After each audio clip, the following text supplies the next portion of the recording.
शेवटच्या टप्प्यात आले तरी चालतं असं त्यांना वाटतं. पण प्रबोधन विधी हा काय प्रसाद बिसाद नाही.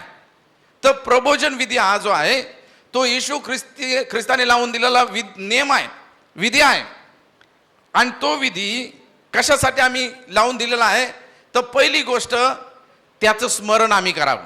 प्रबोधन म्हणजे ख्रिस्ताच्या मरणाचं स्मरण, म्हणजे त्याची आठवण की प्रभूने माझ्यासाठी काय केलेलं आहे त्याची आठवण करणं.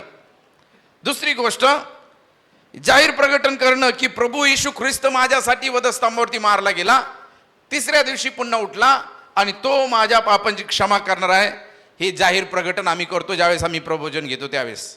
तिसरी गोष्ट, ज्यावेळेस आम्ही प्रबोधन घेतो त्याचे आभार मानतो की देवा तू मला तुझ्या राज्याचं भाग केलेला आहेस आणि एक दिवस मी स्वर्गात राहणार आहे, माझं तारण केलेलं आहे, म्हणून त्याचे आभार मानणं हा प्रबोधनाचा मेन उद्देश आहे. पाचवा उद्देश आहे की नवीन कराराची स्थापना, की प्रभू बरोबर आमचा नवीन करार झालेला आहे, आम्ही नव्या कराराचे लोक आहोत. आणि अशा रीतीने हा प्रबोधनाचा विधी स्थापित झालेला आहे. पाऊल प्रबोधनाच्या विधीमध्ये काय म्हणतो आपण पाहणार आहोत. देवाचं वचन वाचूया. पहिले कोरिन्थीय पत्र याचा 11वा अध्याय आणि 28 वचन. पहिले कोरिन्थीय पत्र याचा 11वा अध्याय आणि 28 वचन. म्हणून माणसाने आत्मपरीक्षण करावे, म्हणून माणसाने आत्मपरीक्षण करावे आणि मग त्या भाकरीतून खावे, मग त्या भाकरीतून खावे. काय म्हटलेलं या ठिकाणी? म्हणून माणसाने आत्मपरीक्षण करावे, म्हणून माणसाने आत्मपरीक्षण करावे आणि मग त्या भाकरीतून आणि खावे, मग त्या भाकरीतून खावे व त्या प्याल्यातून प्यावे.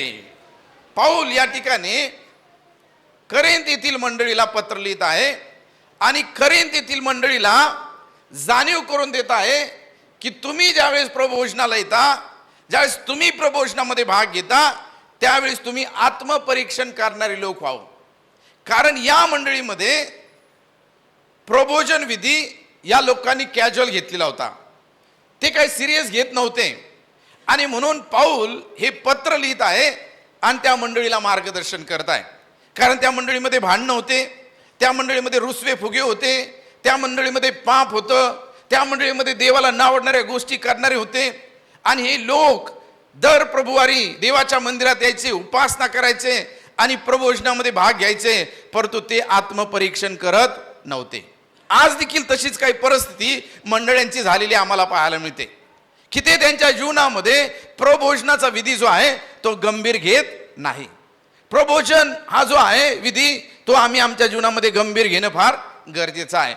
आणि म्हणून पाऊल या ठिकाणी म्हणतो की म्हणून माणसाने आत्मपरीक्षण करावं, म्हणजे स्वतःची तपासणी करावी, स्वतःच्या जीवनामध्ये अवलोकन करावं.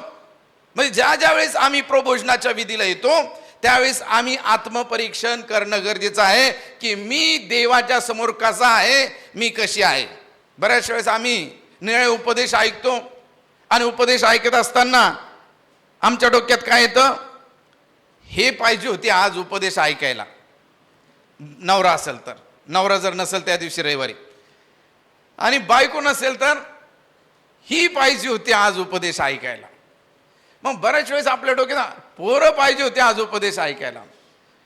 बऱ्याच वेळेस आपण इथं बसतो, पण आजचा उपदेश काय माझ्यासाठी नाही, आज उपदेश हिच्यासाठीच आहे. आणि मग आजचा उपदेश तुमच्यासाठीच आहे. लेकरं म्हणतात आईबापांसाठी, आईबाप म्हणतात लेकरांसाठी. म्हणजे कोणीही उपदेश स्वतःसाठी घेत नाही, तो कोणासाठी घेतात?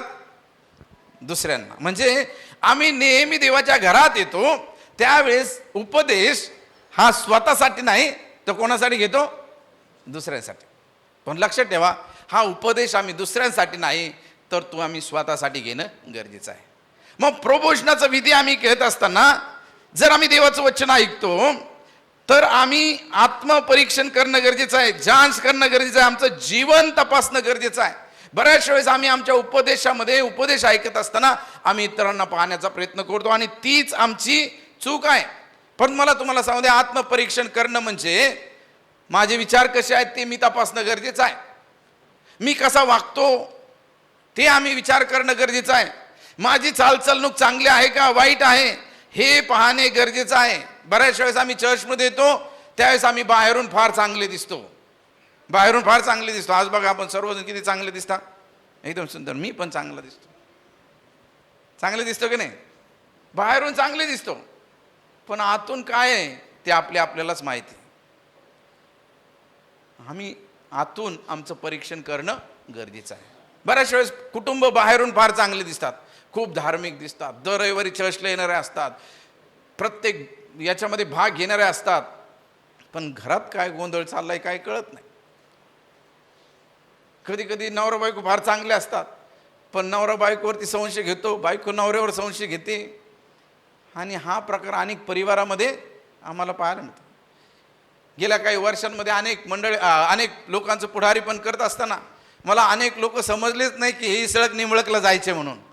काही वर्षानंतर मला कळलं की हे सळक निंबळकच्या गावचे होते, म्हणजे ते संशय घेणारे होते. बऱ्याच वेळेस आम्हाला समजत नाही लोक कसे आहेत ते समजत नाही. पण मला तुम्हाला सांगू द्या की आम्ही फक्त बाह्य स्वरूप पाहण्याचा प्रयत्न करतो. दावीदाची ज्यावेळेस निवड करायची होती त्यावेळेस शमूएल दाविदाच्या घरी गेलेला आहे, आणि दाविदाच्या घरी गेल्यानंतर ईशायाला शमूएल म्हणतो की तुझे सर्व मुलं माझ्या समोर आण, आणि त्याचे एक एक मुलं येऊ लागले असता त्यांच्याकडे पाहत असताना देव त्याला म्हणतो यातला कोणताच मुलगा मी राजा करणार नाही. शमूएलाला प्रश्न पडलेला आहे की देवा हे सर्व मुलं त्यांनी मला दाखवलेले आहेत. मग ईशायाला तो म्हणतो अजून तुला मुलगा आहे का? तो म्हणतो आहे, माझा मुलगा एक शेरडा मेंढरा पाठीमागे गेलेला आहे, त्याचं नाव काय? दावीद, त्याला घेऊन या. आणि दावीद आल्यानंतर देव म्हणतो याची निवड करायची मला. शमूएल जो आहे तो बाह्य स्वरूप पाहत होता, पण देव काय पाहत होता? अंतःकरण पाहणार आहे. आज तुम्ही आणि मी या ठिकाणी बसणारे लोकांचे अंतःकरण तपासणारा परमेश्वर आहेत. तो आमचं अंतःकरण पाहतो. बऱ्याच वेळेस आम्ही चर्चमध्ये चांगले दिसतो, समाजात चांगले दिसतो, लोकांच्या समोर चांगले दिसतो, पण खऱ्या रीतीने आमचं जीवन काय आहे ते आम्ही तपासणं फार गरजेचं आहे. मग ज्यावेळेस आम्ही प्रभोजनाच्या विधीमध्ये भाग घेतो त्यावेळेस आम्ही आमची तपासणी करणं फार गरजेचं आहे की आम्ही फक्त बाह्यकारी न दिसता अंतःकरणात काय आहे ते आम्ही तपासणं गरजेचं आहे. पवित्र बायबलमध्ये देवाच्या वचनामध्ये आम्हाला पाहायला मिळतं. विलापगीतचं पुस्तक याचा 3रा अध्याय आणि 40 वचन वाचूया आपण. विलापगीतचं पुस्तक 3रा अध्याय 40 वचन. विलापगीत 3:40.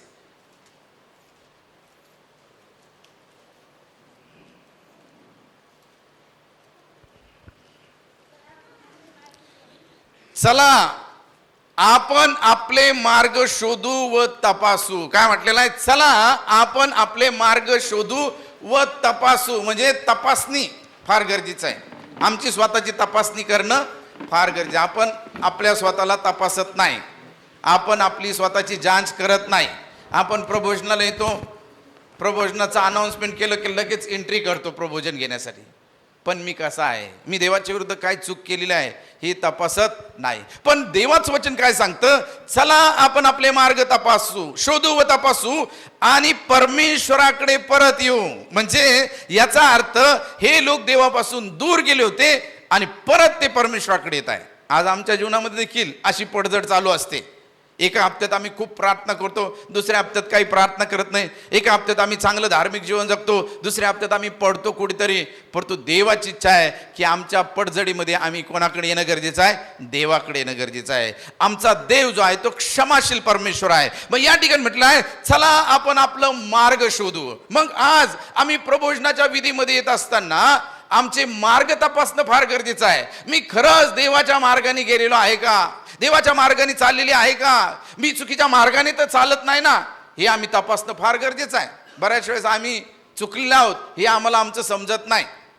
बऱ्याच वेळेस स्वतःच्या चुका स्वतःला कधीच दिसत नसतात. दिसतात का? नाही दिसणार. पण जर दुसऱ्याने आमची चूक दाखवली तर आम्हाला काय येतो? राग येतो. येतो की ना राग? येतो राग. किती लोकांना राग येतो दुसऱ्यांनी चूक दाखवली तर? खूप राग येतो. माझी चूक दाखवतो तू असं म्हणतो. लेकरांनी जर आपली चूक दाखवली तर आपल्याला त्यांचा राग येतो. बायकोने नवऱ्याची चूक दाखवली तर नवऱ्याला बायकोचा खूप राग येतो. आणि बायकोची जर दाखवली तर बरेचसे लोक म्हणतात बायका मान्यच करत नाही पाळीक साहेब त्यांच्या चूक. बायांना वाटतं माणसं मान्य करत नाही. पण लक्षात ठेवा, कोणाच्या चुका स्वतःला दिसत नसतात, पण स्वतःच्या चुका अंतःकरणात निश्चित रीतीने त्याची जाणीव होते. आणि म्हणून देवाचं वचन सांगतं, चला आपण आपले मार्ग शोधू व तपासू आणि परमेश्वराकडे परत येऊ. मग आज परमेश्वराकडे येणं ही काळाची गरज आहे. मग आज दावीद सुद्धा त्याच्या जीवनामध्ये चुकलेला आहे. दाविदानी सुद्धा चूक केली. तो खूप धार्मिक होता, प्रार्थना करणार होता, गीत गाणार होता, तो देखील चुकणार आहे. कारण बायबल आम्हाला सांगतं सर्वांनी पाप केलाय, सर्व देवाच्या गौरवाला अंतरलेले आहेत. मग स्तोत्र करता दावीद राजा काय म्हणतो आपण वाचूया. 139 अध्याय आणि 23 आणि 24 वचनामध्ये काय म्हणतो वाचू आपण. स्तोत्र संहितेचं पुस्तक 139 अध्याय 23 आणि 24 वचन. मी त्यांचा पराकाष्ठेचा द्वेष करीतो. 139 अध्याय 23 आणि 24 वचन. हे देवा, हे देवा, माझी झडती घेऊन माझे हृदय माझी जाण. झडती घेऊन माझे हृदय जाण. काय म्हणतो स्तोत्र करता, देवा माझी झडती घे. बऱ्याच वेळेस आपण आपल्या अंतःकरणामध्ये कुठेतरी लपून ठेवलो, कबूल करत नाही. तर म्हणतो माझी झडती घे. परमेश्वर आमची झडती घेणार आहे. परमेश्वर खऱ्या रीतीने आम्हाला पारखणार आहे. या ठिकाणी बसणारा प्रत्येक मनुष्य कदाचित पाळक साहेबांना फसू शकेल, कदाचित नवरा बायकोला फसू शकेल, बायको नवऱ्याला फसू शकेल, पण तुमच्या देवाला तुम्ही कधीच फसू शकत नाही. कारण देव तुम्हाला चांगलं ओळखतो. देव तुम्हाला आणि मला चांगलं ओळखतो. तुम्ही कसे झोपता, कसे उठता, काय विचार करता, कुठे जाता, तुमचे पाऊल कुठे जातात, कोणाला भेटता, कोणाबरोबर काय खाता, कोणाबरोबर काय पिता, कोणाबरोबर किती वेळ फोनवर बोलता, कोणाला चॅटिंग करता, ते सर्व काही तुमच्या देवाला माहिती आहे. आणि ज्यावेळेस तुमचं आणि माझं पाप जास्त होतं ना, त्यावेळेस देव बाप एक्सपोज करतं. मग ते देवाच्या माणसाला पण कळतं.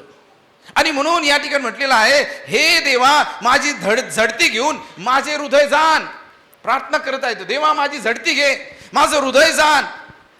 पुढे काय म्हटलेलं वाचा. मला कसोटीस लावून माझे मनोगत जाण. माझे मनोगत जाण, माझं मन ओळखून घे. पुढे काय म्हटलेलं आहे. माझ्या ठाई दुष्टपणाकडे काही प्रवृत्ती असेल तर पहा. काही प्रवृत्ती असेल तर पहा. आणि मला सनातन मार्गाने मला चालवून. सनातन मार्गाना घेऊन जा. मग प्रबोधनाच्या विधीमध्ये आम्ही भाग घेत असताना ही प्रार्थना आमच्या असणं गरजेचं आहे की देवा माझ्या ठाई दुष्टपणाकडे काही प्रवृत्ती होत असेल. आम्ही प्रत्येक वेळा सैतान आम्हाला काय करतो, दुष्ट गोष्टी करण्यासाठी प्रवृत्त करतो. मोबाईलद्वारे आणि निळ्या गोष्टीद्वारे आम्हाला सैतान काय करतो, देवापासून दूर नेण्याचा प्रयत्न करतो. देवाचं वचन सांगतं की माझ्या दुष्टपणाकडे काही प्रवृत्ती होत असेल तर ती पहा आणि मला सनातन मार्गाने घेऊन जा, म्हणजे चांगल्या मार्गाने घेऊन जा. आज प्रबोधनाच्या विधीमध्ये आम्ही येत असताना, प्रबोधन घेत असताना आम्ही आमचं आत्मपरीक्षण करणं फार गरजेचं आहे. बरेचसे लोक त्यांच्या जीवनामध्ये या विधीमध्ये भाग घेत असताना स्वतःचं आत्मपरीक्षण करत नाही, म्हणजे स्वतः देवाच्या जवळ पश्चातापाच्या अंतःकरणे येत नाही. आणि म्हणून त्यांच्या जीवनामध्ये त्यांना जे आशीर्वाद हवेत ते मिळत नाही. देवाच्या वचनामध्ये आम्हाला पाहायला मिळतं, दावीद जो आहे तो देखील देवाच्या विरुद्ध त्यांनी पाप केलं. आणि ज्यावेळेस त्यांनी पाप केलं त्यावेळेस त्यांनी पश्चाताप केलेला आहे. पश्चाताप म्हणजे देवाकडे वळणं. पश्चाताप म्हणजे ज्या ठिकाणी आम्ही चुकलेलो आहोत त्या मार्गापासून फिरणं आणि देवाकडे येऊन आमची तपासणी करून घेणं, देवाला सांगणं की देवा मी चुकलेलो आहे, माझ्या पापांची तुम्हाला क्षमा कर, कारण तो आमच्या पापांची क्षमा करणारा देव आहे. आणि देवाचं वचन सांगतं तुमची पापे लाकेसारखी लाल असली तरी तू पांढरी शुभ्र करण्यासाठी समर्थ आहे. हालेलुया. आणि म्हणून आज या सकाळच्या वेळेला मला तुम्हाला उत्तेजन द्यायचं आहे की आम्ही आमच्या जीवनामध्ये दाविदासारखं आत्मपरीक्षण करणं गरजेचं आहे. दावीद काय म्हणतो आपण वाचूया. स्तोत्र संहितेचं पुस्तक याचा 51 अध्याय, साम 51 आणि 3 आणि 4 वचनामध्ये काय म्हटलेलं आपण वाचू. कारण मी आपले अपराध जाणून आहे. कारण मी आपले अपराध जाणून आहे. बघा स्तोत्र करता काय म्हणतो, मी माझे अपराध जाणून आहे. लक्षात ठेवा, आज तुमचे अपराध, तुमचं पाप तुमच्या समोर असेल. ज्यावेळेस आपण पापाबद्दल बोलतो ना त्यावेळेस लगेच आपल्या चुका आपल्या समोर येतात का नाही. किती लोकांच्या जवळ समोर आलेल्या आहे, येतात. प्रामाणिकपणे कबुली करायची. मी विचारणार तुम्ही काय चुकले, कारण तुमच्या चुका कोणाला माहिती आहे, तुम्हालाच माहिती आहे. तुमचं जीवन तुम्हालाच माहिती आहे, माझं जीवन मलाच माहिती आहे. पण दावीद या ठिकाणी म्हटलेलं आहे कारण मी आपले अपराध जाणून आहे. कारण मी आपले अपराध जाणून आहे. माझे पाप माझ्या पुढे नित्य आहे. माझ्या पुढे माझे पाप नित्य आहे. माझे पाप माझ्या पुढे काय नित्य आहे. जे चूक केली ना ती नेहमी आमच्या समोर येते, आमच्या डोळ्यासमोर येते, आमच्या डोळ्यासमोर येते. दाविदाने काय पाप केलं होतं? दाविदाने बत्शेबे बरोबर व्यभिचार केलेला आहे आणि बायबल सांगतं की तो म्हणतो माझे पाप माझ्यासमोर नित्य आहे. रोज आणि रोज ते पाप मला काय देतं? ठोस नाही देतं. लक्षात ठेवा, ज्यावेळेस आम्ही देवाच्या विरुद्ध चूक करतो, ज्यावेळेस आम्ही पाप करतो, ते पाप आम्हाला टोचणी देणार आहे, ते पाप आम्हाला झुरणी लावणार आहे. लक्षात ठेवा. आणि म्हणून त्या ठिकाणी दावीद काय म्हणतो? वाचा पुढं.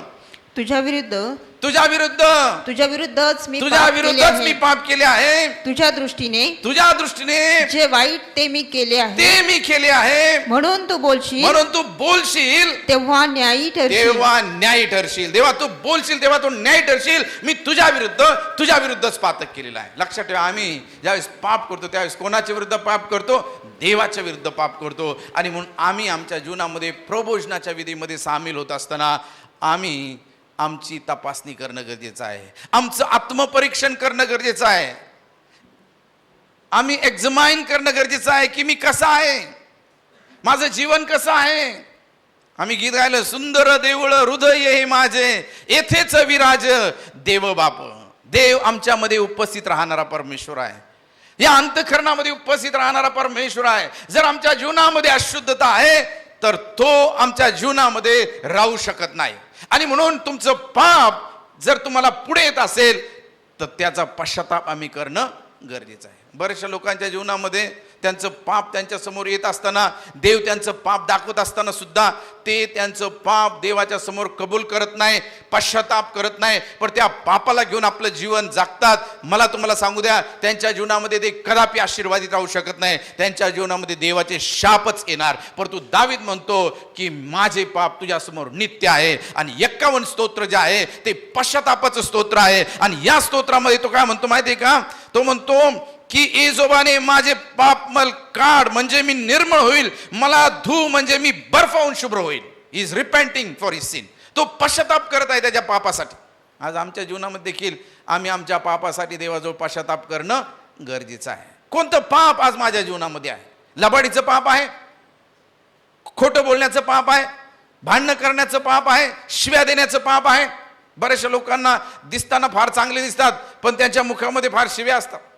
एक दिवस मी जिभेवरती उपदेश केला होता आणि जिभेवरती उपदेश केला आणि नंतर एक सिस्टर माझ्याकडे आली.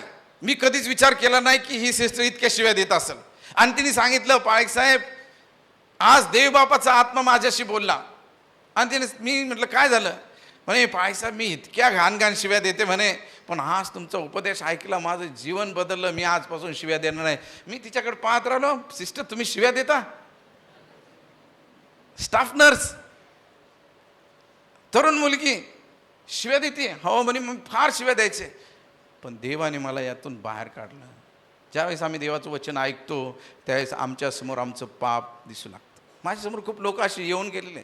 एक दिवस मी उपदेश करत होतो आणि एक बंधू एकदम कोपऱ्यात बसलेले होते. एका बहिणीने त्याला चर्चला आणलेलं होतं आणि मी उपदेश करत असताना फुल तुमच्यासारखं असं फुल चर्च भरलेलं होतं. आणि उपदेश करत असताना देवाचा आत्मा त्याच्याबरोबर बोलत होता आणि त्याचं पाप त्याला देवबाप दाखवत होता. आणि तो इतका गडबडला आणि चर्च सोडून पळून गेला. चर्च सोडून पळून गेल्यानंतर त्या बहिणीला त्याने भेटला. नंतर चर्च झाल्यानंतर ती बहीण विचार, कुठं गेली तुम्ही? चर्च झाले, तुम्हाला तुमच्यासाठी प्रार्थना करून घ्यायची होती पाळीक साहेबांकडून. हा म्हणे नाही म्हणे, तुम्ही माझं जीवन सर्व पाळीक साहेबांना सांगितलं. त्यामुळे पाळीक साहेब मला भेटले नाही, मी त्यांना भेटत पण नाही म्हणे. आणि आमच्या चर्चमध्ये पाळीक साहेबांना भेटायचं म्हणजे फार लांबच गोष्ट राहिली. त्या बहिणीने सांगितलं. पण म्हणे अरे मी त्या चर्चमध्ये बसलेलो असताना ती व्यक्ती असं बोलत होती जसं काय त्या माणसाला माझं सर्व जीवन ठाऊक आहे. आणि मी इतका घाबरलो की या माणसाला माझं जीवन कसं माहिती आहे. लक्षात ठेवा, ज्यावेळेस आम्ही देवाच्या घरात येतो त्यावेळेस देवबाप आमच्या हृदयाशी बोलत आहे. आज या प्रबोधनाच्या विधीमध्ये प्रभूचा आत्मा या ठिकाणी आहे.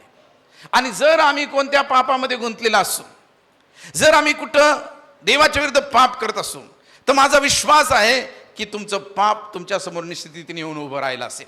कारण या ठिकाणी म्हटलेलं आहे माझे पाप माझ्या पुढे नित्य आहे. पण दावीद या ठिकाणी पश्चाताप करत आहे आणि तो स्वतः आत्मपरीक्षण करत आहे. आज आम्ही आमच्या जीवनामध्ये प्रभुभोजनाच्या विधीमध्ये भाग घेत असताना, या सहभागितेमध्ये भाग घेत असताना आम्ही आमचं पाप कबूल करणं आणि आत्मपरीक्षण करणं गरजेचं. कधी कधी आम्ही आमच्या मनामध्ये कोणाबद्दल तरी राग धरतो, द्वेष धरतो. द्वेष हे पाप आहे. हेवा आमच्या जीवनामध्ये अनफॉरगिव्हनेस म्हणजे क्षमा न करणं ते पाप आहे. आम्ही ते पाप देवाच्या समोर कबूल करणं, आत्मपरीक्षण आम्ही आमच्या जीवनामध्ये करणं गरजेचं. पाऊल स्वतःला म्हणतो मी पापी आहे. तो स्वतः म्हणतो की मी देवाच्या विरुद्ध पाप केलेला आहे. तो स्वतः आत्मपरीक्षण करतो. देवाचं वचन वाचूया आपण. पहिले तिमोथेचं पत्र याचा पहिला अध्याय 15 वचन. पहिले तिमोथी 1:15. ख्रिस्त येशू पापी लोकांना तारवाया जगात पापी आला. लोकांना तारवायस आला. कोणाला तारवायस आला? पापी लोकांना. म्हणजे पाऊल जो आहे तो ख्रिस्ती मंडळीचा छळ करणार होता. नाशामध्ये त्याचं जीवन होतं. येशूने त्याचं जीवन बदललेलं आहे आणि म्हणून तो म्हणतो पापी लोकांना तो तारवायस आलेला आहे. हे वचन विश्वसनीय व पूर्णपणे स्वीकारावयास योग्य आहे. त्या पापी लोकांपैकी मी मुख्य आहे. म्हणजे तो स्वतःला काय समजतो? मी पापी आहे. तो म्हणत नाही मी फार नीतिमान आहे. तो म्हणत नाही की मी फार मंडळे स्थापन केलेले आहेत, मी तुमच्यापेक्षा ग्रेट आहे, असं तो म्हणत नाही. तर तो स्वतःला देवाच्या समोर कबूल करतो, आय एम अ सिनर. ज्यावेळेस आम्ही प्रभुभोजनाच्या विधीमध्ये भाग घेतो त्यावेळेस आम्ही सर्वांनी देवाच्या समोर नम्र होणं गरजेचं आहे, पश्चाताप करणं गरजेचं आहे. देवा मी पापी आहे, माझं पाप माझ्या समोर नित्य आहे, मी तुझ्या विरुद्ध पाप केलेला आहे. आम्ही ती कबुली देणं गरजेचं आहे. दावीद पापाची कबुली देत आहे. पाऊल या ठिकाणी पापाची कबुली देत आहे. ते स्वतःचं आत्मपरीक्षण करत आहे. याचाच अर्थ ते पश्चाताप करत आहेत. आज भावांनो आणि बहिणींनो, आमच्या जीवनामध्ये आम्ही आमचं पाप देवाच्या ठाई कबूल करणं गरजेचं आहे. देवाचं वचन काय सांगतं आपण वाचूया. नीतिसूत्रेचं पुस्तक याचा 28 अध्याय आणि 13 वचन काय म्हटलेलं आहे. नीतिसूत्रेचं पुस्तक 28 अध्याय 13 वचन. जो आपले दोष झाकितो त्याचे बरे होत नाही. बऱ्याच वेळेस आपल्याला काय करायला लागतं? आपले पाप झाकायला आवडतं, देवाच्या समोर कबूल करायला आवडत नाही. जर आम्ही आमचे पाप झाकून ठेवलं तर त्याचं बरं होत नाही. लक्ष ठेवा, देवाचं जो आपले पाप झाकतो त्याचे बरे होत नाही. किती लोकांना वाटतं की माझं बरं व्हायला पाहिजे? नाही वाटत? मला हात खाली, तू ज्यांच्या हात नाही मग त्यांचं बरं होणार नाही. किती लोकांना वाटतं बरे व्हायला पाहिजे? जर आपलं बरं व्हावं तर आज आपण आपलं पाप देवाच्या ठाई कबूल करणं गरजेचं आहे. तो जो आपले पाप कबूल करत नाही त्याचे बरे होत नाही. पण पुढे काय म्हटलेलं आहे? जो ते कबूल करून सोडून देतो आणि सोडून देतो. काय म्हटलं? जो कबूल करतो आणि सोडून देतो. बऱ्याचशा लोकांना काय आवडतं? कबूल करायला आवडतं पण सोडून द्यायला आवडत नाही. आमचे एक मेहुणे होते, ते प्रत्येक नवीन वर्षाच्या दिवशी उभे राहायचे आणि म्हणायचे आजपासून मी दारू पिणार नाही, मी देवाच्या समोर कबूल करतो, मी देवाच्या विरुद्ध पाप केलेलं आहे. आणि खूप रडायचे आणि आजपासून मी दारू पिणारच नाही असं म्हणायचे. ते कबूल करायचे पण सोडून काय देत नव्हते. मग कबूल करून ते साक्ष देऊन बसायचे. पाळीक साहेबांचा उपदेश चालायचा, माझ्यासारखा उपदेश ते करत असायचे. ते हळूच बाहेर जायचे आणि बाहेर जाऊन डायरेक्ट भेट देऊन यायचे. मग आमची सर्व सभा झाली नवीन वर्षाची की आम्ही सर्व एकमेकांना भेटणार तर बाहेर गेलं की त्यांचं दर्शन लोकांना एकदम फुल झालेले. त्यांना बिलकुल चालता सुद्धा इथून इतके दारू पिऊन ते यायचे. पण चर्चमध्ये काय करायचे? कबूल करायचे. बऱ्याचशा लोकांना काय करायला आवडतं? पाप कबूल करायला आवडतं पण सोडून द्यायला आवडत नाही. पण इथं काय म्हटलेलं आहे? जो ते कबूल करतो आणि सोडून देतो त्याच्यावरती दया होते. आज तुमच्या आणि माझ्या जीवनामध्ये असं काय पाप आहे की ज्या पापामुळे देवाने तुम्हाला शासन दिलेलं आहे, ज्या पापामुळे तुमची परिस्थिती सुधरत नाही, ज्या पापामुळे तुम्ही शापाखाली आहात, ज्या पापामुळे तुम्ही अडचणीतून जात आहात, तर ते पाप आम्ही कबूल करणं गरजेचं आहे. ज्या पापामुळे तुम्हाला यश मिळण्याच्या ऐवजी अपयश मिळत चाललेलं आहे, अशी पाप आम्ही देवाच्या ठाई कबूल करणं गरजेचं आहे. कारण देवाचं वचन सांगतं, जो ते कबूल करतो आणि सोडून देतो त्याच्यावरती दया होते. आज तुमच्यावरती आणि माझ्यावर देवाची दया व्हावी तर आमच्या जीवनातलं पाप आम्ही कबूल करणं गरजेचं आहे. कोणतंही पाप, देवाचं वचन सांगतं चांगले करणे कळत असूनही जो त्याप्रमाणे करतो त्याचे त्याला पाप आहे. मग आज आमच्या जीवनामध्ये असं कोणतं पाप आहे की ज्या पापामुळे देवबाप मला आशीर्वादित करत नाही? पवित्र बायबलमध्ये आम्हाला पाहायला मिळतं, 2 उदाहरणं पवित्र शास्त्रामध्ये पाहायला मिळतात. लूक ऋषिवर्तमानामध्ये, लूक ऋषिवर्तमान याचा 15वा अध्याय जर आम्ही वाचला तर त्या ठिकाणी आम्हाला पाहायला मिळतं, उधळ्या पुत्राचा दाखला प्रभू येशू ख्रिस्ताने दिलेला आहे. आणि त्या ठिकाणी म्हटलेलं आहे, वाचूया आपण उधळ्या पुत्राचा दाखला. तिथं काय म्हटलेलं आहे, एक मनुष्याला 2 मुलं होते. वाचा बरं. आणखी तो म्हणाला, कोणा एका मनुष्याला 2 मुलगे होते. कोणा एका मनुष्याला 2 मुले होते. त्यापैकी धाकटा बापाला म्हणाला, बाबा मालमत्तेचा माझा वाटा मला द्या. तेव्हा त्याने आपल्या मिळकतीची त्यांच्यात वाटणी केली. मग फार दिवस झाले नाही, तोच धाकटा मुलगा सर्व काही सर्व जमा करून दूरदेशी निघून गेला. आणि तेथे त्याने चैनबाजी करून आपली मालमत्ता उधळून टाकली. काय म्हटलेला, या ठिकाणी एक मनुष्य आहे की ज्याला 2 मुलं आहेत आणि त्या मुलापैकी एक मुलगा म्हणतो, बाबा माझ्या मालमत्तेचा मला वाटा द्या. आणि तो मालमत्तेचा वाटा घेतला आणि त्यांनी बापाचं घर सोडलं. लक्षात ठेवा, कधीही बापाचं घर सोडून जाऊ नये. बाप म्हणजे देवाचं घर सोडून जाऊ नये. या मुलाने बापाचं घर सोडलेलं आहे. कशासाठी? पैसा त्याच्याकडे आलेला आहे. कधी आम्ही बापाचं घर सोडतो, कधी आम्ही आमच्या मनाप्रमाणे वागण्याचा सुरुवात करतो ज्यावेळेस आमच्याकडे पैसा येतो त्यावेळेस. इस्रायल लोकांकडे पैसा नव्हता तर ते मोशेच्या पाठीमागे चालायचे. पण ज्यावेळेस पैसा आला त्यावेळेस मूर्तीच तयार केली. बऱ्याच वेळेस आमच्याकडे पैसे आले की आम्ही आमचे राजे होतो. आम्ही देवाचं ऐकत नाही, आम्ही आमच्या मनाप्रमाणे करू लागतो. पण हा मुलगा ज्यावेळेस त्याच्याकडे पैसा आलेला आहे त्यावेळेस त्याने तो पैसा घेतलेला आहे, बापाचं घर सोडलेलं आहे. ज्या दिवशी आम्ही बापाचं घर सोडतो, ज्यावेळेस आम्ही देवाचं मंदिर सोडतो, त्या वेळेस मला तुम्हाला सांगू द्या, तुमच्या आणि माझ्या जीवनाला उतारती कळा लागायला सुरुवात होती. देवाचं घर कधी सोडू नका. या ठिकाणी आम्हाला पाहायला मिळतं, त्यांनी घर सोडलेलं आहे, चैनबाजी केलेली आहे, त्यांनी त्याचा पैसा वाईट मार्गाला लावलेला आहे, त्यांनी जार कर्म केलेले आहेत, त्यांनी व्यसनं केलेली आहेत. बरेचशे लोकांना व्यसन करायची सवय आहे, तंबाखू खाण्याची सवय आहे. किती सांगा तरी ते तंबाखू खाणं सोडणार नाही. बिडी पिण्याची सवय आहे, हळूच पितील बिडी, पाळकाला दिसू नये म्हणून. पण मला तुम्हाला सांगू द्या, ते देवाच्या विरुद्ध पाप आहे. मोबाईलवरती अश्लील चित्रफिती पाहणं हे एक प्रकारचं व्यसन आहे. आणि या ठिकाणी आम्हाला पाहायला मिळतं, चैनबाजी करू लागला आणि मालमत्ता उधळून टाकली आणि त्याने आपले सर्व खर्च करून टाकल्यावर देशात मोठा दुष्काळ पडला, त्याला अडचण पडू लागली. मग तो त्या देशातील रहिवाशाजवळ जाऊन त्याला चिटकून राहिला. त्याने त्याला आपल्या देशात डुकरे चारवयास पाठविले. बघा, एक श्रीमंत बापाचा मुलगा काय काम करत आहे? डुकर चारण्याचं काम करत आहे. काय अवस्था त्याची झालेली आहे. ज्यावेळेस आम्ही देवाला सोडतो त्यावेळेस आमची देखील अशीच अवस्था होते. एक देवाचा सेवक, त्याच्या चर्चमध्ये मी भेट द्यायला गेलो होतो. खूप सुंदर काम देवाचा सेवक करत असत. कित्येक लोक त्याच्या मंदिरामध्ये येत असत आणि बरे होऊन जात असत.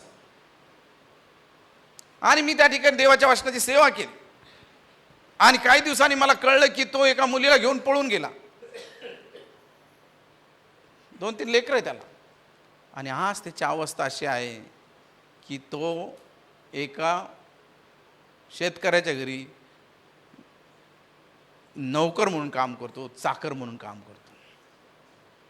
आज देवाचा माणूस, इतकं त्याला नाव त्याला दिलेलं आहे, देवाच्या सान्निध्यात राहिले नाही, देवाच्या उपस्थित राहिले नाही. देव आम्हाला उंचावर नेणारा परमेश्वर आहे. देव आम्हाला कधी खाली ठेवत नाही. देव आमची प्रगती करणारा परमेश्वर आहे. देव आम्हाला आशीर्वादित करणारा परमेश्वर आहे. बापाच्या घरी राहत असत आशीर्वादित म्हणून राहत आहे. पण या ठिकाणी आम्हाला पाहायला मिळतं, बापाचं घर सोडलेलं आहे. त्याच्या जीवनामध्ये तो डुक्कर खात असलेल्या शेंगा पुढं खाऊ लागला असं म्हटलेलं आहे. म्हणजे डुक्कर खात असलेलं भोजन त्याला खावं लागलं. इतकी वाईट अवस्था त्याची झालेली आहे. पण या सर्व परिस्थितीला तोंड देत असताना मला तुम्हाला सांगू द्या, त्याने पश्चाताप केलेला आहे. फार महत्वाची गोष्ट, त्याने आत्मपरीक्षण केलेलं आहे आत्मपरीक्षण हे फार आणि फार गरजेचं आहे. मनुष्य चुकतो, चुकत कोण नाही, सर्वजण चुकतात. या जगामध्ये कोणीही धुतल्या तांदळासारखे नाही. बायबल सांगतं सर्वांनी पाप केला आहे, सर्व देवाच्या गौरवाला अंतरलेले आहेत. आम्ही चुकणारे आहोत, पण आमच्या चुकात आम्ही न राहता आमच्या पापांचा पश्चाताप आम्ही करणं गरजेचं आहे. We need to repent for our sin. आणि या ठिकाणी आम्हाला पाहायला मिळतं 17 वचन मला फार आवडतं. काय म्हटलेलं आपण वाचूया 17 वचनामध्ये. नंतर तो शुद्धीवर येऊन म्हणाला, माझ्या बापाच्या कितीतरी मोल कर्यास भाकरीची रेलचेल आहे आणि मी तर येथे भुकेने मरतो आहे. मी तर भुकेने मरत आहे, मी इतका त्रासात आहे. तो शुद्धीवर आला आणि तो म्हणतो मी आता माझ्या बापाकडे जाईन. काय म्हटलेलं आहे? I will go to my father. मी माझ्या बापाकडे जाईल आणि माझ्या बाबाला म्हणेल मी स्वर्गाविरुद्ध व तुमच्या विरुद्ध पाप केलेला आहे. म्हणजेच त्याने आत्मपरीक्षण केलेलं आहे. म्हणजेच आत्मपरीक्षण करून त्याने त्याचं पाप कबूल करण्याचा प्रयत्न केलेला आहे. आणि या अध्यायामध्ये असं म्हटलेलं आहे तो आपल्या बापाकडे गेलेला आहे आणि बापाला म्हणतो की बाबा मी तुमच्या विरुद्ध आणि स्वर्गाविरुद्ध पाप केलेला आहे, तुमचा मुलगा म्हणून घेण्यास मी लायकीचा नाही. आणि अशा वेळेस त्याच्या बापाने त्याच्या गळ्यात मिठी मारलेली आहे आणि त्याला आलिंगन दिलेलं आहे आणि त्याच्यासाठी उत्साह केलेला आहे. ज्यावेळेस देवाचे लोक पश्चातापाच्या अंतःकरणे आपल्या पित्याकडे जातात त्यावेळेस आपला पिता कधी आपल्याला दूर घालून देत नाही, परंतु तो आपल्याला मिठी मारणारा परमेश्वर आहे. आणि म्हणून तो म्हणतो तुमची पापे लाखेसारखी लाल असली तरी मी पांढरी शुभ्र करण्यासाठी समर्थ आहे. हालेलुया. आणि म्हणून भावाने आणि बहिणींनो, जर तुमच्या जीवनामध्ये असं कोणतं पाप असेल तर आज त्या पापाचा पश्चाताप करूया. आपली पाप त्या सर्व समर्थ देवाजवळ कबूल करूया. कारण देवाचं वचन सांगतो जो आपली पाप कबूल करतो आणि सोडून देतो त्याच्यावरती दया होते. हालेलुया. आणि आज प्रभोजनाच्या विधीमध्ये आम्ही येत असताना काय माझ्या ठाई असं कोणतं पाप आहे की जे पाप मला नाशाकडे घेऊन जात आहे का असं पाप? आज अनेक लोक बाह्यकारी दृष्टीने फार चांगले दिसतात, पण आत्मिकरित्या त्यांचं आध्यात्मिक मरण होत आहे. आमचं पाप आम्ही देवाच्या जवळ कबूल करणं फार गरजेचं आहे. Repent for our scene.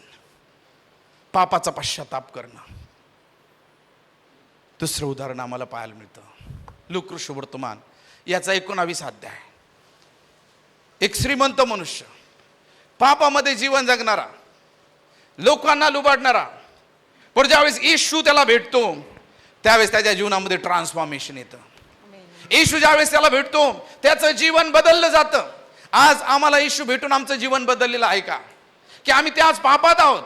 बरेच लोक येशूकडे येतात पण त्याच्या जीवनातलं पाप सोडत नाही. मी नेहमी तुम्हाला एक उदाहरण देतो. त्या 2 गोळी लोटणाऱ्या 2 किड्यांचं. एकाने ती गोळी लोटणं सोडलं, बागेत आला आणि त्याला फार स्वर्गात आल्यासारखं वाटलं. पण दुसऱ्याला त्यांनी आणण्याचा प्रयत्न केला, पण त्यांनी त्याच्याजवळ गोळी आणली, पण त्याला त्या स्वर्गाचा आनंद लुटता आला नाही. लक्षात ठेवा, आम्ही सुद्धा आमचे व्यसन घेऊन देवाच्या मंदिरात येतो. आम्ही सुद्धा आमच्या जीवनामध्ये पाप घेऊन देवाची भक्ती आराधना करतो आणि त्याच्यामुळे आम्ही खऱ्या रीतीने आशीर्वादित होत नाही. पण या ठिकाणी आम्हाला पाहायला मिळते 19 अध्यायामध्ये. वाचू आपण देवाचं वचन. लूका सुवर्तमान 19 अध्याय. त्याने यरीहोत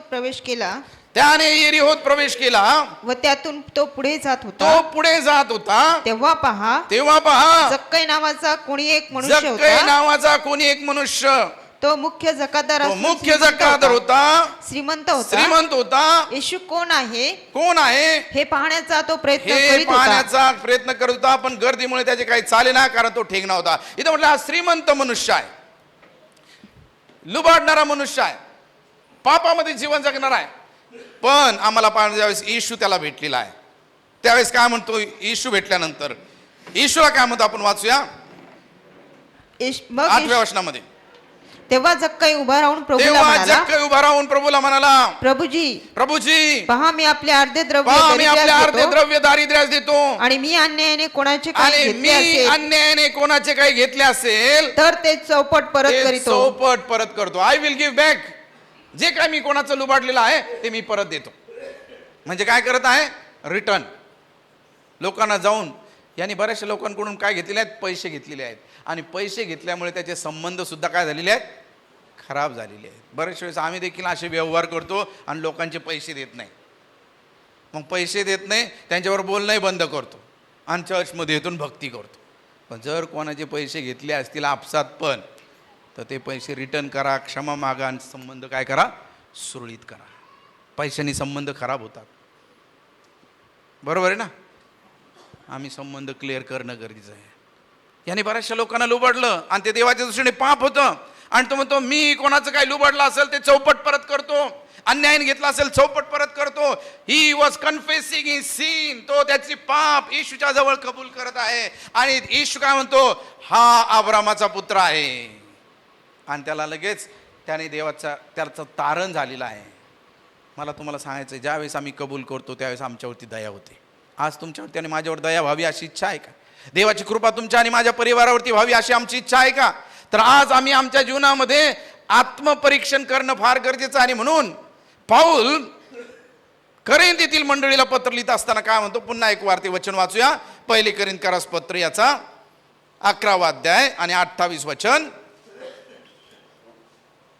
म्हणून माणसाने आत्मपरीक्षण करावे, म्हणून माणसाने आत्मपरीक्षण करावे आणि मग त्या भाकरीतून खावे, मग त्या भाकरीतून खावे व त्या प्याल्यातून प्यावे. आत्मपरीक्षण म्हणजे आम्हाला स्वतःला तपासणं गरजेचं आहे. स्वतःची तपासणी करणं गरजेचं आहे. आध्यात्मिक तपासणी आमची झालीच पाहिजे.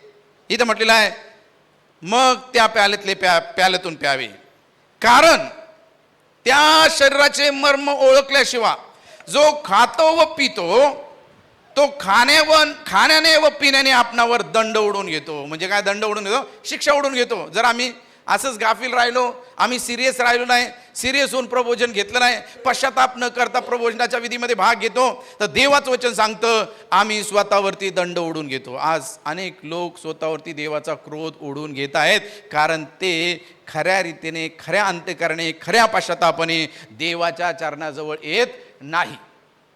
मग ते स्वतःवरती दंड ओढून घेतात. आज आम्ही आमच्या जीवनामध्ये स्वतःला तपासणं फार गरजेचं आहे. आम्ही तपासणी करतो का?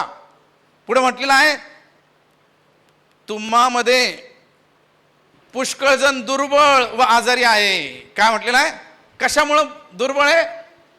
दुर्बळ तुम्हामध्ये पुष्कळ जण दुर्बळ आहे. दुर्बळ म्हणजे कशात? विश्वासात दुर्बळ आहेत. प्रबोधन घेतात, विश्वासात दुर्बळ, अशक्त, आजारी आहेत. या ठिकाणी पुष्कळ जण दुर्बळ आणि आजारी आहे. चांगले चांगले लोक, धट्टेकट्टी लोक, वयस्कर लोकांचं भाग वेगळा आहे, पण धट्टेकट्टी लोक आजारी पडतात का? त्याचं कारण सीन, पाप. आम्ही देवाचा दंड उडून घेत आहोत. मला तुम्हाला सांगू द्या, तुमच्यापैकी पुष्कळ जण दुर्बळ आहेत, आजारी आहेत, आणि बरेच निद्रेत आहेत. निद्रेत म्हणजे आध्यात्मिक झोपलेले आहेत आणि शरीराने पण लवकर निघून जातात जग सोडून. अकाली मरण हे देवापासून, देव पूर्ण वयाचं होऊन आम्हाला मारणारा परमेश्वर आहे. लक्षात ठेवा, बरेचसे लोक अशा रीतीने मरतात. त्याचं कारण ते देवाच्या भोजनामध्ये मर्म न ओळखता भाग घेतात. आज तुमच्या आणि माझ्या जीवनामध्ये आम्ही प्रभोजनाला किती सिरियस घेतलेला आहे? काय आम्ही आमची आत्मिक तपासणी करतो का?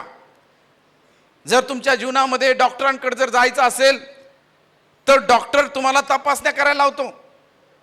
पूर्वीच्या काळामध्ये डॉक्टरकडे ज्यावेळेस पेशंट जायचा त्यावेळेस डॉक्टर काय करायचं माहिती आहे? पेशंटला सांगायचा, काय करायला लावायचा?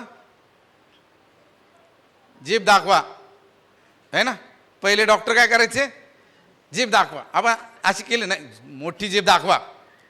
आणि ती जीभ पाहिल्यानंतर डॉक्टरला आजार पण कळायचं. किती लोकांना आठवतं? आठवतं सर्वांना? पहिली जीभ दाखवा डॉक्टर म्हणायचं, आणि जीभ डॉक्टर पाहायचा आणि टॉर्च लावून बघायचा जीभ, आणि ती जीभ पाहिली की डॉक्टरला आजार कळायचा. आणि की डॉक्टर काय सांगायचं कॉम्पाउंडरला, हे गोळ्या देऊन टाका. आणले डॉक्टर म्हणे सकाळ दुपार संध्याकाळ गोळ्या घ्या आणि 3 दिवसात आजार बरा. आमच्याकडे डॉक्टर होता, तो डॉक्टर फक्त जीभ दाखवायचा आणि याला पहा आणि याला गोळ्या दे असं सांगायचं. तो जीभ पाहायचा आणि कॉम्प्युटर याला पहा आणि याला गोळ्या दे. म्हणजे इतका तो टॅलेंट, आणि त्याच्या गोळ्याने माणूस एकदम बरा होत असत. इतके हुशार डॉक्टर होते. आत्ताचे पण डॉक्टर त्यांच्यापेक्षा हुशार आहेत हा. पण त्या काळात फक्त जीभ पाहिली जायची. नंतर डॉक्टर काय करायचे? नाडी तपासायची है ना. नाडी तपासली का त्यांना आजार काय. आणि आत्ताच्या डॉक्टरकडे गेल्यानंतर डॉक्टर विचारतो काय होतं, डोकं दुखतं. मग डॉक्टर बघतो काय जीभ बीप काय पाहत नाही. डॉक्टर लगेच काय करतो, कागद लिहितो, अशा अशा तपासण्या करून घ्या. पोट दुखतं, सोनोग्राफी करावं लागेल. छातीत दुखतं, एन्जिओग्राफी करावं लागेल. सिटी स्कॅन करावं लागेल, MRI करावं लागेल, 2D इको करावं लागेल, अजून कोणत्या एक्सरे करावं लागेल. अजून सांगा कोणत्या कोणत्या टेस्ट असतात सांगा. बऱ्याचशा नर्सेस येते तर सांगा तुम्ही कोणत्या टेस्ट करावं लागतात. हा, ब्लड टेस्ट करावं, सर्व ब्लड टेस्ट करा, डायलिसिस करावं लागेल. आणि इतक्या टेस्ट आलेल्या आहेत. डॉक्टर सर्व टेस्ट करायला लावतो आपल्याला.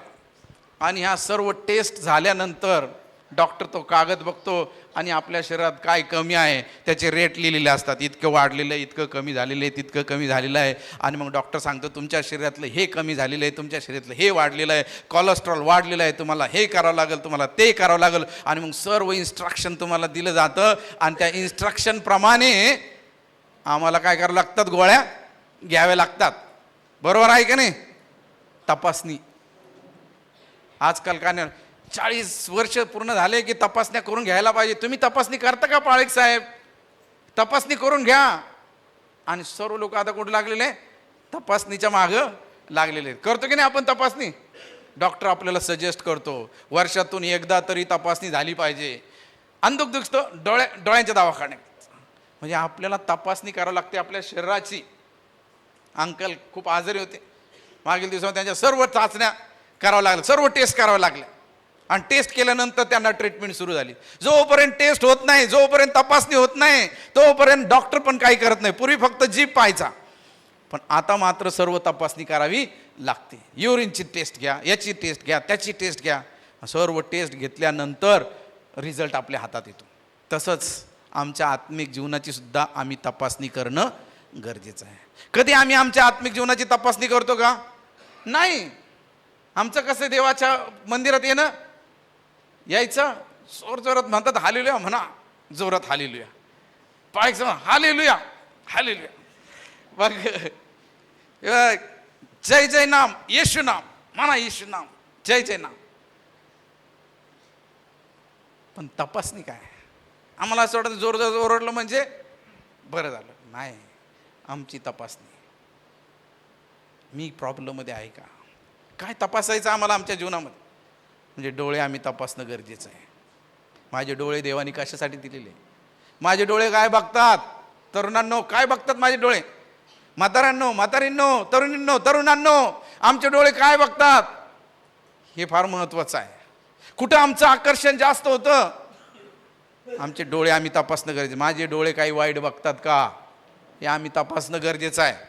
बऱ्याच वेळेस आमचे डोळे आम्ही वाईट कामासाठी सबमिट केलेले आहेत. आम्ही आमच्या डोळ्याची तपासणी करणं गरजेचं आहे प्रभोजन घेण्याच्या अगोदर. अंतःकरण, देवाचा सेवक म्हणतो तुझ्या विरुद्ध पाप करू नये म्हणून मी माझ्या अंतःकरणात तुझे वचन जपून ठेवलेलं आहे. माझ्या अंतःकरणात काय आहे? कटुत्व भरलेला आहे काय? राग भरलेला आहे का? द्वेष आहे काय? पाप आहे का? आम्ही आमच्या अंतःकरणाची तपासणी करणं गरजेचं आहे. मग आमचे पाय कुठे जातात? कोणत्या मार्गाने जातात? चांगल्या मार्गाने जातात का वाईट मार्गाने जातात?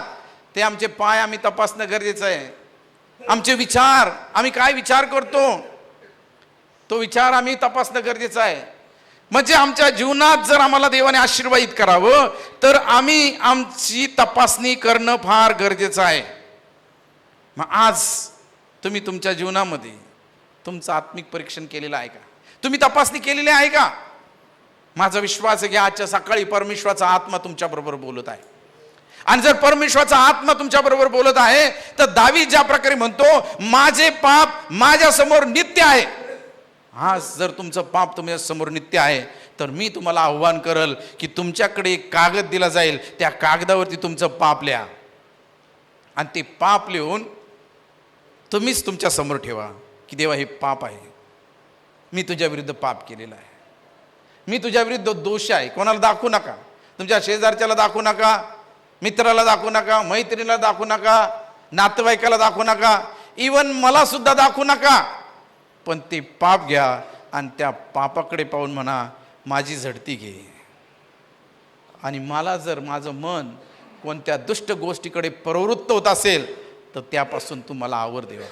आणि आजच्या सकाळी आम्ही पश्चातापाच्या अंतःकरणाने त्याच्याजवळ जाणार आहोत. भावना बहिणो, लवकरात लवकर आपल्या हातात कागद येतील, ते कागद घ्या आणि प्रार्थनापूर्वक, कोणी कोणाकडे पाहणार नाही, कारण या ठिकाणी प्रभूचा आत्मा आहे. मला सुद्धा दाखवू नका, तुमच्या नातेवाईकांना सुद्धा दाखवू नका. पण दावीद म्हणतो माझे पाप माझ्यासमोर नित्य आहे. जर तुमचं पाप तुम्हाला टोचणे देत असेल तर आज आपण पश्चाताप करूया. देवाचं वचन सांगतं, जो कोणी अयोग्य प्रकारे भाकर खाईल अथवा प्याला पिईल तो स्वतःवरती दंड ओढून घेईल. आता बघा, बरेचसे लोक बाहेर बसलेले, ते उपदेश ऐकतात की नाही माहीत नाही.